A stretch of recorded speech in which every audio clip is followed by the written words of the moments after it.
Hello everyone, welcome to SCOM 2025. My name is Ali Burak Genç and I am Senior Consultant at TopQore.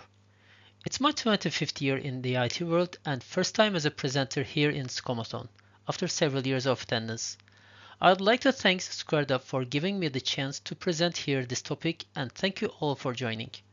Today we are going to talk about enhancing IT monitoring, specifically how we can move beyond just reacting to problems.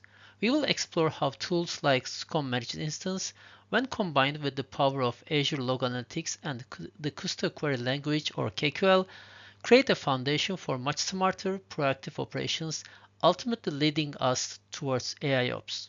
Our goal is to show you how to gain deeper insights, detect issues earlier, and even predict potential problems before they impact your business. Here's a quick look at what we will cover in the next 40 minutes. First, we will set the stage by looking at the challenges modern IT environments present. Then, we will mention how SCOM Managed Instance relates with Azure Monitor and Log Analytics. A key part of this is understanding KQL. We will see how it unlocks powerful analysis. We will then jump into a live demo to show you KQL in practice for anomaly detection and forecasting. Following the demo, we will connect these concepts to the broader AIOps landscape. Finally, we will summarize the key takeaways and suggest some next steps. Take your questions at the end. Let's start with why. Why do we need to evolve our monitoring? IT environments today look vastly different than they did 5 to 10 years ago. We are managing resources across on-premises data centers and multiple clouds. Applications are broken down into microservices running in containers that spin up and down constantly. The sheer volume of data generated by these systems, logs, performance metrics, network traces is immense. The complexity makes it incredibly difficult to get a clear picture of system health and performance using traditional methods alone. The key takeaway here is that scale, distribution, and dynamism are the new norm. The complexity directly impacts the effectiveness of older monitoring approaches.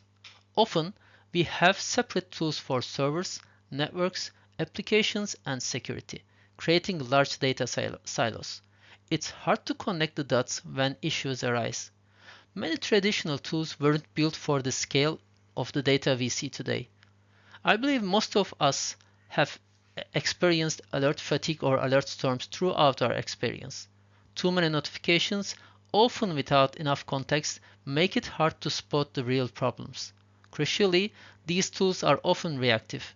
They just tell us something broke after it broke, so we want to move towards the prediction and prevention. Simple thresholding like CPUs larger than 90% misses subtle issues and doesn't help us understand complex patterns. These limitations lead to longer resolution times, potential outages, and frankly, burnt out IT teams. I believe you are all familiar with the concept, but let's very briefly tell about what SCOM Managed Instance is. For organizations already using System Center Operations Manager, or SCOM as we know it, or those who need its specific capabilities, Microsoft offers SCOM Managed Instance or SCOM in the cloud.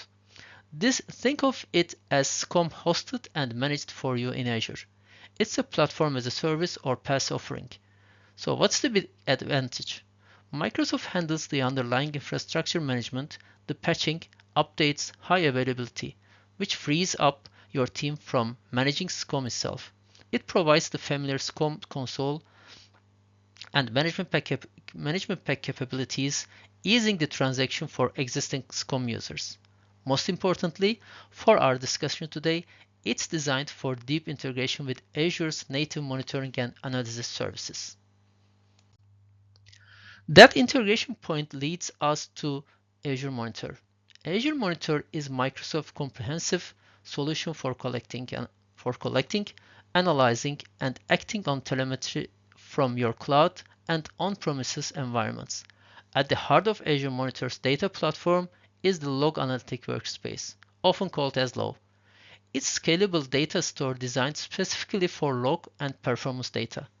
And here's the key synergy. SCOM managed instance is configured to send its wealth of operational data, performance counters, Windows events, SCOM alerts, object states, agent heartbeats directly into a designated Log Analytics Workspace. This isn't just forwarding alerts, it's about centralizing the raw operational data. So, why is this integration so powerful? First, it creates a unified data plane. Your SCOM data sits alongside the data from other Azure services like Application Insights, VM Insights, Azure AD Logs, security events, etc., all within the same workspace. Log Analytics is built for scale and offers flexible, cost-effective, long-term data retention, overcoming historical limitations of the SCOM databases. This unification unlocks the true cross-domain correlation. Imagine correlating a SCOM CPU alert with a simultaneous application dependency slowdown reported by App Insights. That's powerful context for troubleshooting. Crucially, having all this data in Log Analytics Workspaces provides the necessary foundation for the advanced analytics we will discuss next, using KQL, machine learning, and ultimately AIOps. Now let's focus on how we interact with this data in Log Analytics. The Log Analytics Workspace provides an interactive portal experience for querying. The language we use is KQL, or the Kusto Query Language. Don't let the name intimidate you. It's designed to be quite intuitive, especially if you are familiar with SQL or PowerShell pipeline concepts. It's incredibly powerful for exploring vast amounts of time series data like logs and metrics. When SCOM MI sends data to log, it populates the specific tables. You can see some key ones here like perf, event, alert, and others. Knowing these tables' names is your starting point for writing queries. Think of KQL as your key to unlock the insights hidden within this data. Let's briefly look at the basic structure of KQL. Queries start with a data source, typically a table name like perf. Then, you use the pipe symbol to pass the data through a series of operators, which is much like PowerShell. Each operator takes the table results from the previous step, transforms or filters it, and passes it to the next one. Here are some fundamental operators you will use constantly. Where is like SQL's where clause, it filters rows based on conditions. Project is like SQL select, it chooses which columns to display. Extend lets you create new columns based on calculations. Summarize is for aggregations like count, average, minimum, maximum, percentiles, often used with by to group results. Render is used to easily create visualizations like time charts or pie charts directly from your query. Take or limit just gives you a sample number of rows useful for exploring. We will see these in action shortly. Okay, let's apply this. Imagine we want to see the average CPU over time for our web server, or for any server we would like. We start with the perf table. We use where to filter down to the specific performance counter for the total processor time. Another where filters just the computers where names start with TQ. Then, summarize calculates the average CPU value, grouping the results by computer and using bin to group the time into 15-minute buckets. Finally, render time chart gives us the nice visualization. Instantly, we can see the trends, compare server loads, and spot any outliers without manually digging through the raw data. KQL isn't just for performance counters. Let's think about events and alerts. Say a critical application started throwing errors with a specific event ID. We can easily query the event table to find all occurrences. Simultaneously, we might want to see if SCOM generated any alerts related to this application failure by querying the alert table. Now, the real power comes when you start correlating these. KQL has operators like join that allow you to link data from different tables based on common fields like the computer name and the time. This helps you connect the dots. Did the specific event trigger this specific alert? KQL makes these kinds of investigations much more faster. While running ad hoc queries in Log Analytics, it's great for running ad hoc queries in Log Analytics is great for investigation. Often you want persistent, shareable dashboards. That's where Azure Workbooks come in. They are Azure Monitor's native interactive reporting tool. Think of them as rich dashboards where every chart, every table, every visualization is powered by KQL queries you write. You can combine that data from SCOM, Azure resources, application insights, all in one view. Workbooks are highly customizable and can be parameterized, allowing users to easily filter the view by time range, server group, and application. They are perfect for creating standardized health dashboards, performance reports, or even guided troubleshooting flows, which we will see a simple one in our demo. Now let's move beyond basic queries into more advanced analytics built into KQL itself. Anomaly detection is about automatically finding unusual points or patterns in your time series data. It's not just about fixed thresholds. KQL analyzes the historical data to learn the normal baseline, including seasonality like daily or weekly patterns, and then flex points that deviate significantly. The key function here is series decompose anomalies. You feed it your time series data and can adjust the sensitivity. This is incredibly useful for catching subtle issues, maybe a gradual increase in error rates or a sudden drop in network traffic that might not trigger a simple threshold alert but indicate a developing problem. It helps find the unknown unknowns. Complementary to anomaly detection is forecasting. KQL can also analyze historical time series data to predict future values. It considers trends and seasonality found in your past data to make these projections. The function for this is series decompose forecast. You provide the historical data and tell it how far into the future you want to predict. The primary use case here is proactive capacity planning. Imagine predicting a critical file server will run out of disk space based on current usage trends, allowing you to take action before it becomes an emergency. It's also useful for forecasting resource needs like CPU, memory based on growth projections. Okay, theory is great, but let's see this in practice. I'm now going to switch over to Azure Portal and dive into a Log Analytics Workspace that contains some data. We will run a couple of KQL queries live to demonstrate both anomaly detection on some performance data and forecasting for a metric. We will also take a look into a log which contains transaction metrics of an application that has trends. We will see the anomaly detection and forecasting become much more visible if you have a qualified data. Finally, we will take a look at a simple parametric Azure Workbook dashboard created for a few servers and metrics. I believe this will give you a feel for the KQL syntax and the power of these built-in analytical functions. Here we are in the Log Analytics query interface. I have prepared 3 different examples for this demo. In first 2 examples, we will use percent CPU usage of a single server, where we will look into how we can detect anomalies within this data. In the second one, we will try to forecast for the next few days using the same data and series. Instead of running the query directly and only showing the result, I'll try to show you step by step how we can filter out our data to get the desired dataset. Then we will convert this dataset to a series which we will use as an input for the anomaly or forecasting functions.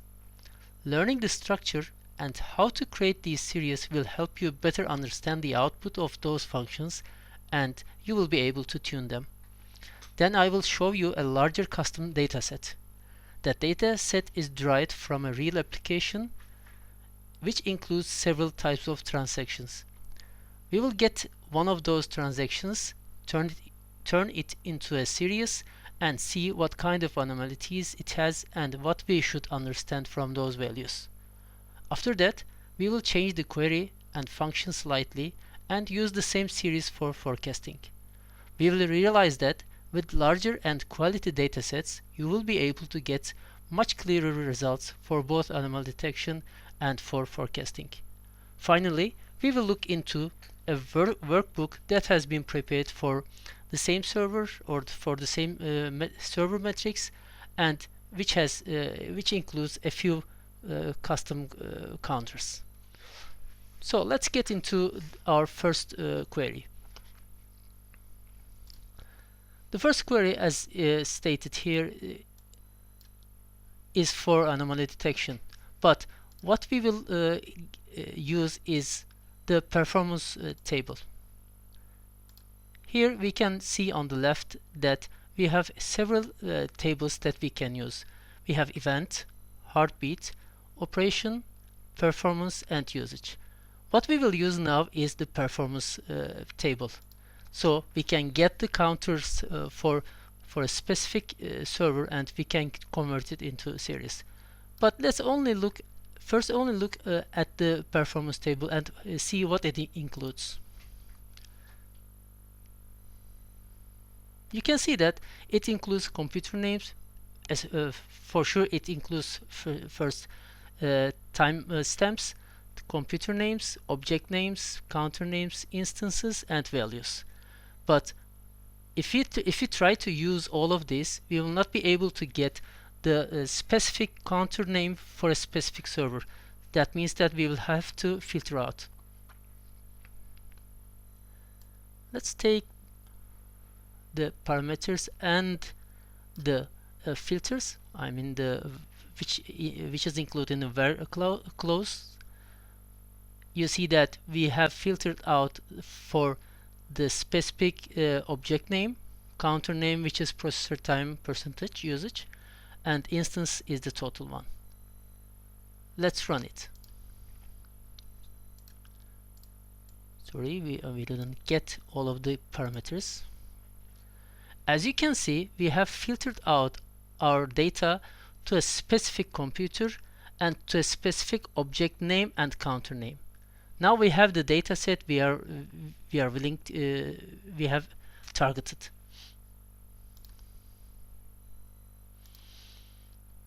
Now, as you can see, we get the table name.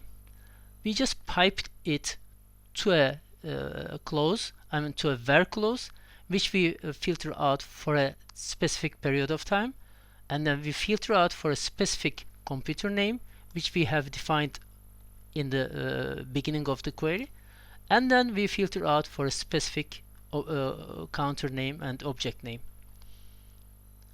Now we will convert this data set to a series, where we will be able to use that series for anomaly detection function, which is called as series decompose anomalies.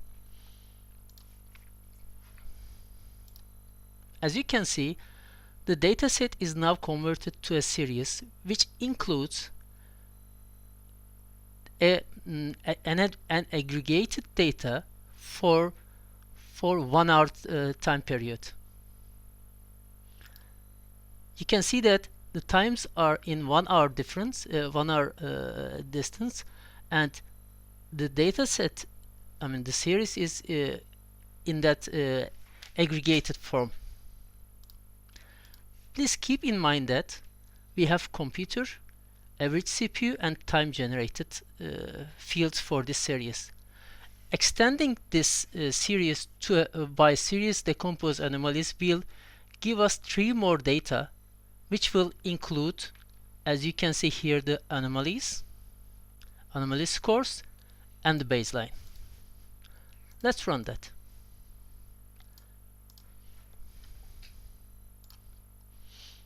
Now we have anomalies, the scores, and the baseline. Anomalies is only ones or zeros or minus ones, which means that if it's 1, there's an anomaly for that period of time. And the score is the distance, is an integer number that represents the distance of the measured value from the baseline. You will see what they mean in the chart. Now you can see that let's convert it to line, which we can see. You can see that the average CPU of this server for 1 hour period is usually around 0 and 1%, but time to time it gets over 2% usage, and you can see that it's mostly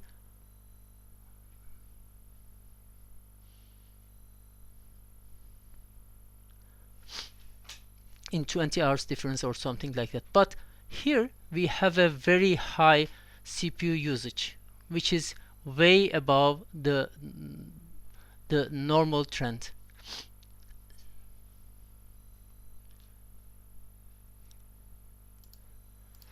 Now let's get the values we are willing to show you within this graph.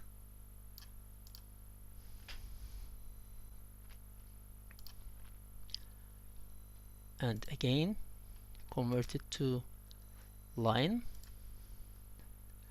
Now, this is what we had previously, the average CPU usage for this server for the last 7 days. Now, we can close this and just see the anomalies. And if we put them on the graph, you can see that anomalies are marked just at the time where the percentage goes over the line. So these are all ones and zeros. If there's no anomaly, it's 0. If there's an anomaly, it's 1. So that's fine, but how we can differentiate that high value from the low anomalies, the high anomaly from the low anomaly? This is where the score comes in. As you can see, normally the score is around 8.5, like you can 8.3, 8.3, 6, but here, because the percentage usage was way much higher, I mean it was over 60%, or yes, over, let's close this, it was 44% in average for 1 hour. The score is at that point is 188. So if you have a series of these anomalies and the scores, you can just differentiate the really high anomalies from the low ones using this score. So you can just use a function or use a monitor to create an alert if the anomaly score is, let's say, over 100, and you can just create a real alert when there's when the score goes over 100, and which will be a real problem, because these ones are really small, and if you create any alert, it will be too noisy for them. But if you create an alert for this one, maybe you can say that if it goes over 150, which is the score, not the usage, it will just create you a much more better alerting mechanism. So this is the anomaly detection function and how we can use it for simple CPU usage data. Now let's move to forecasting. We have the same data, and now we are going to use that series for forecasting. But keep in mind that if you want to forecast, you have to give the some forecasted or future data, future timeline for the function, which means that you have to have if you want to forecast for 3 days, you have to have a series of plus 3 days and plus 3 days for your data set, which the forecasting function will fill in. So we have a time frame of 20 days, which means that the function will just analyze the past 20 days. We will add, we want to forecast the next 7 days, and we want to, which we will use here, we will see here, and it will be in a step size of 1 hour. So just as we have done in our previous example.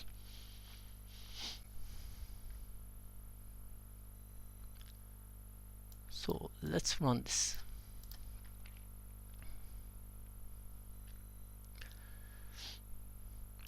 This is our normal graph, which we have seen previously. It has some peaks, as you can see. There's an anomaly here, there's a peak here, and it just finished over here. But we don't want to stop here, and we just want to forecast the next 7 days. So we have to have 7 days of data which is 0, which is null. But the forecasting function will fill that. We can just close this and open forecast.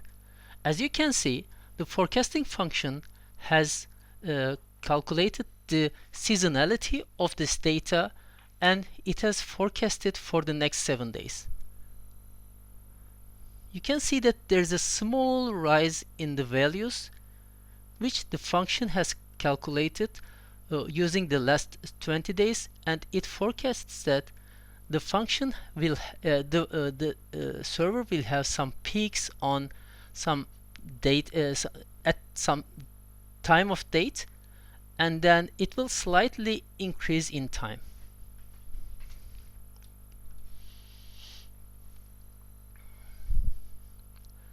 Now we can, as we have just touched into the series, how we can form them, how we can use them for anomaly detection and forecasting for a metric.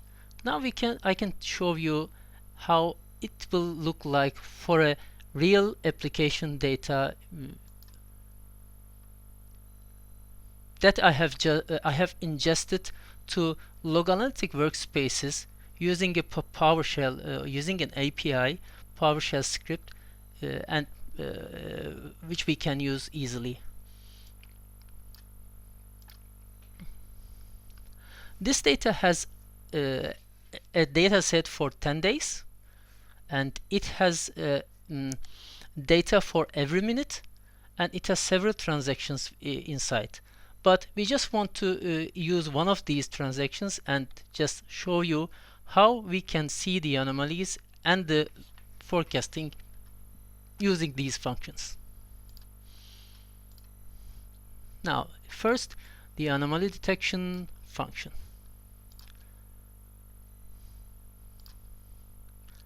You can see that we have 10 days of data. Let's turn it into unstacked column so we can differentiate it. And for example, if we can see that on 1st January, because it's the new year, the transactions have dropped dramatically, but the other days there's a seasonality for these transactions, and which keeps on rising during the day and drops at midnight or during night. So let's see how the anomaly detection function evaluates and what data it gives. Let's close this measured average. You can see that at some point, especially during the 1st January, because the measured values are lower than the expected value, it has a -1 anomaly. And during some days and times, it has positive ones. There are negative ones, positive ones, and negative ones. So this only gives us the information that there's an anomaly there, but it doesn't give the information of how large the anomaly is. That's where anomaly score steps in. As you can see here, on 1st January, because the measured values are way lower than the expected ones, we have anomaly scores like -7, -8, and like that. But at some points there are some measured values over the expected ones, which in which we have positive values. Let's see them. We have these expected measures. Sorry. As you can see, this is the average measure, this is the expected measure. So when we have average measure lower than the expected one, we have minus anomalies. When we have larger measure values than the expected one, we have positive anomalies.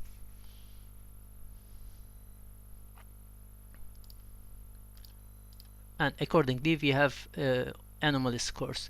For example, we can use, if we are really wondering the decrease in the transaction measures, and in the transaction measures, we can look for the minus anomaly scores, which means that we don't care for the rise in the transactions. Maybe it can be a sales transaction, because we would for sure like to have more sales, but we would just keep an eye on sale drops, which will mean that we have minus anomaly scores, and we can look for that, which we can create an alert for. So that can be one of the usages for this function. Now we can just use the same series for forecasting. Let's comment out these ones and use the other one.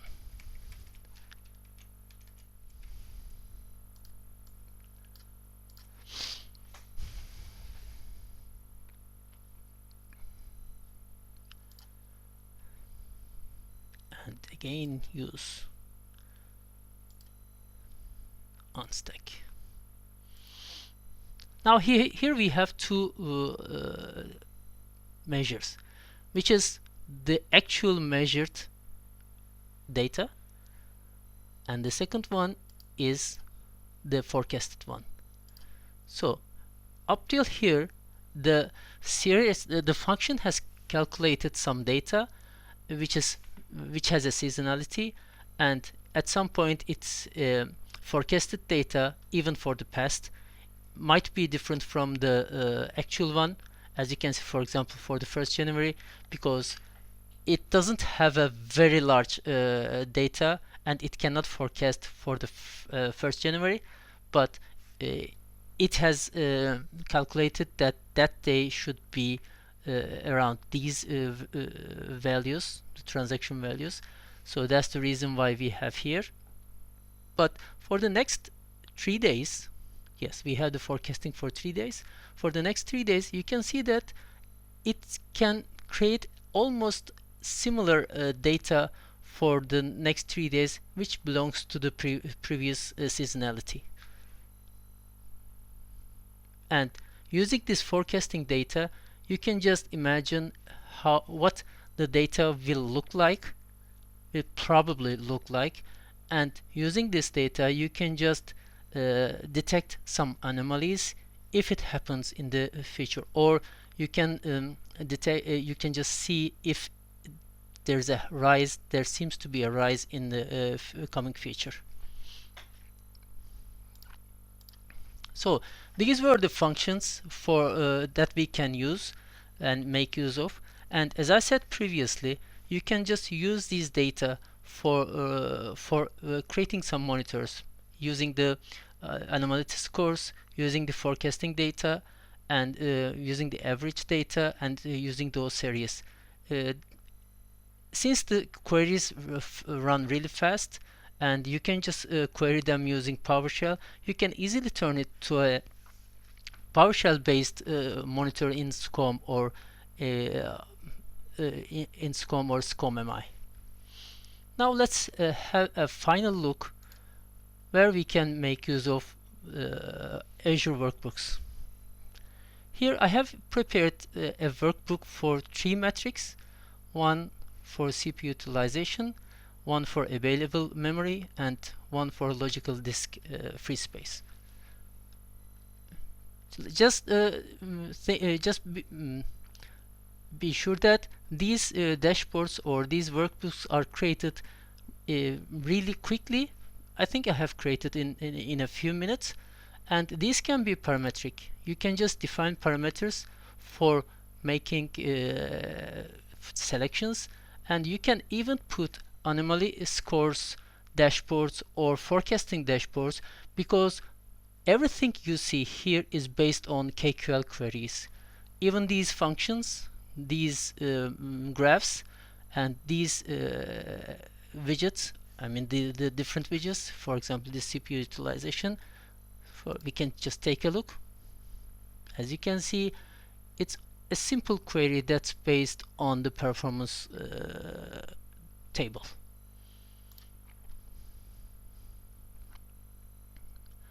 And when you change the selection, for example, you can see that it's refreshed instantly. You can make it for last 12 hours, last 30 minutes, if you have that amount of data for that period, or even for 3 days. As you can see, KQL provides powerful tools right within the Azure monitor. You can take these exact queries and use them to create alerts or build those interactive workbooks that we have discussed. Now let's go back to our presentation and continue with how we can use these knowledge for our AIOps world. So we have seen how SCOM MI feeds data into Log Analytics Workspace and how KQL unlocks analysis, anomaly detection, and forecasting. Where does this lead us? It leads us directly towards AIOps, AI for IT operations. AIOps isn't just one tool, it's a practice that involves applying big data analytics, machine learning, and artificial intelligence to operational data. The core idea is to leverage machines to perform analysis, correlation, and pattern recognition at a speed and scale humans simply can't match. But AIOps is completely dependent on having good data. You need large volumes of high quality, correlated data from various resources. This is exactly what the SCOM MI integration with Log Analytics and Azure Monitor provides, the foundational data platform. KQL is the tool we use to interact with and leverage the data for AI and ML. What practical capabilities does AIOps enable, building on this foundation? Intelligent correlation. Instead of getting 50 separate alerts when a core service fails, AIOps can automatically group them into a single instant, drastically reducing noise. Root cause analysis. By analyzing patterns across your data in SCOM, application logs, network telemetry, etc., AIOps tools can suggest the probable root cause much faster than manual analysis. Prediction and prevention. This ties directly back to the KQL anomaly detection and forecasting we have seen. AIOps leverages these techniques to warn about potential issues before they occur. Automated remediation. The ultimate goal for many is to automatically trigger fixes based on AIOps insights. For example, automatically scaling up resources based on a forecast or restarting a service if a specific correlated failure pattern is detected. This might seem like a lot, but you don't have to boil the ocean. How do you get started? Just start small. Pick one specific area where you face challenges. Maybe too many alerts from a certain system or worries about the disk space on a critical server. Use the data you have. If you are already sending SCOM data or any other data to Log Analytics, start exploring it. Learning KQL is the key. It's a fundamental skill needed for analysis in Azure Monitor. Microsoft Learn has excellent free resources. Iterate. Don't try to implement full AIOps overnight. Start by analyzing data, then visualize it in workbooks, then set up alerts based on KQL queries, including anomalies and forecasts, and only then look at automation.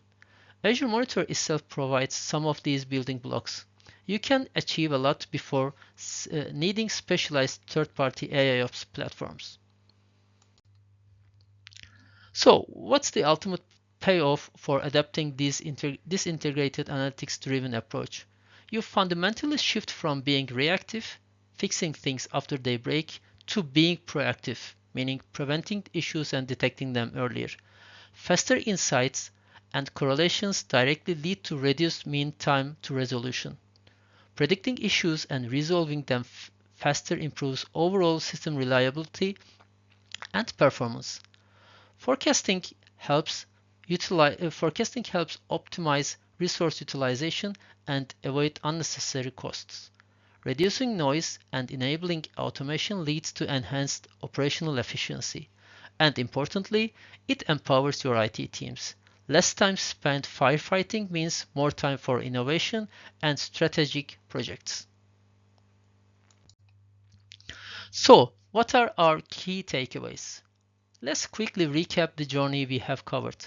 We have started with talking about increasing complexity of modern IT, which strains traditional monitoring. We saw how SCOM managed instance integrating with Log Analytics creates that essential, scalable data foundation. Kusto Query Language or KQL is the key analysis engine to unlock insights from that data. KQL enables advanced insights like anomaly detection and forecasting, moving us towards the proactivity. And this entire stack, data, analysis, insights, forms the necessary pathway to implementing effective, intelligent, and automated AIOps. So, what we can do next? If you are using SCOM, evaluate if the SCOM managed instance makes sense for your cloud journey. Regardless, I strongly encourage you to start learning KQL. It's used across many Azure services, including Security Center or Sentinel. Think about a small pilot project. Could you use forecasting for disk space or anomaly detection on login failures? Dive deeper into Azure Monitor's alerting and workbook features. Or even start building monitors using PowerShell and KQL to query and create alerts for anomalies detected. Microsoft Learn has several learning paths for KQL, Azure, and Azure Monitor that gives you the possibility to have hands-on experience and use sample data to get used to KQL and the concept. Here are some links to official Microsoft documentation tutorials to help you get started, which you can also easily find by making some simple search in your browser. This brings us to the end of our session. I'd like to thank you very much for your time and attention. I'll be happy to see you in the speakers area to chat and answer any questions you may have. In the meantime, if you have any further questions, feel free to drop me a line through my email, LinkedIn, or message me through Teams. Enjoy the rest of this great event. Thank you.